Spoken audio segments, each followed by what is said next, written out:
আসসালামু আলাইকুম ভিউয়ার্স, আজ তোমাদের তৈরি করে দেখাচ্ছি একদম চিজি বেগুনের পাকোড়া বা চিজি বেগুনিও বলতে পারো। আসছে রমজান, ইফতারি টেবিলে কিন্তু তোমরা এই চিজি বেগুনিটা রাখতে পারো বা বিকালে স্ন্যাক্স হিসাবে রাখতে পারো। তো চলো ঝটপট সহজ রেসিপি দেখে নেই। এই চিজি বেগুনের জন্য লাগবে বড় সাইজ দেখে একটা বেগুন, ছোট বেগুন দিয়ে কিন্তু হবে না। এই রেসিপিটা বড় একটা বেগুন নিয়েছি, এটা আমরা সবুজ বেগুন, আমাদের উত্তরবঙ্গে এই বেগুনটা খুব পাওয়া যায়। এই বেগুনটা দিয়ে করে দেখাচ্ছি। চাইলে তোমরা কালো যে বড় বেগুনগুলো পাওয়া যায় ওগুলো দিয়েও করতে পারো। দেখো পাতলা স্লাইস করে কেটে এখানে 1 লিটারের মতো পানি নিয়েছি। 1 লিটার পানির মধ্যে 2 চামচ লবণ দেব, মানে পানিটা যেন একদম তেতো হয় এরকম মানে আন্দাজে লবণটা নিতে হবে।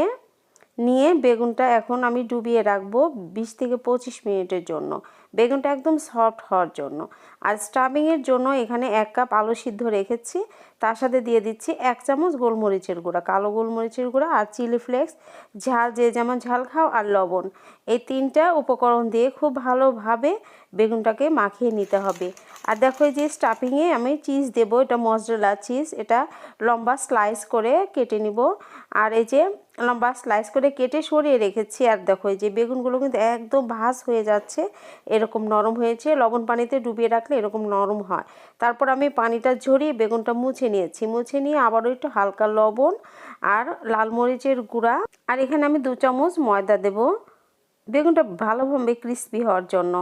এই ময়দাটা দিতে হবে, দিয়ে এখন বেগুনগুলো মাখিয়ে রেখে দেব। এখানে কিন্তু আমি সামান্য হলুদের গুঁড়াও দিয়েছি, 1/2 চামচের মতো। ওটা আসলে স্কিপ হয়ে গেছে, হলুদ দিয়ে দেবে, না দিলেও কোনো সমস্যা নেই। এবার দেখো যে স্টাফিংটা যে মাখিয়ে রেখেছিলাম আলুর, সেটা দিয়ে একটা মজরেলা চিজের স্লাইস দিয়ে এখন দেখো এই যে ভাঁজ করলে কিন্তু আটকাতে হবে না টুথপিক দিয়ে, এমনি এমনি আটকিয়ে থাকবে যেহেতু লবণ পানিতে ভিজিয়ে রেখেছিলাম বেগুন। আর এখানে শুধু ময়দা, সামান্য লবণ দিয়ে পানি দিয়ে একটা গোলা করে নিয়েছি, খুব পাতলা দেখে একটা গোলা করে নিয়েছি। নিয়ে ব্রেড কামে দেখো এখন গড়িয়ে নিচ্ছি।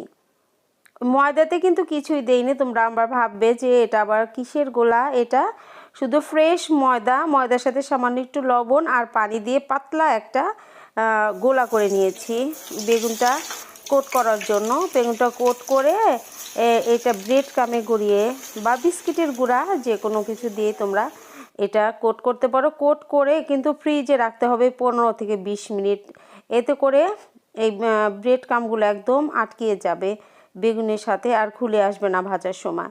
15 থেকে 20 মিনিট রেখে দিলে ব্রেড কাম নরম হয়ে আটকে যাবে। এবার দেখো এই যে ভেজে নিলাম, কম আঁচে ভেজে নিতে হবে, খুব বেশি আঁচে ভাজবে না।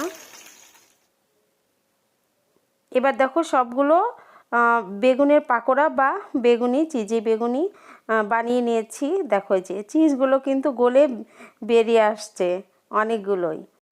আর আমার বাচ্চারা এই চিজি বেগুনির পাকোড়াটা এত বেশি লাইক করে, একদম মানে ভিডিও করা শেষ হওয়ার সাথে সাথে খেয়ে একদম শেষ।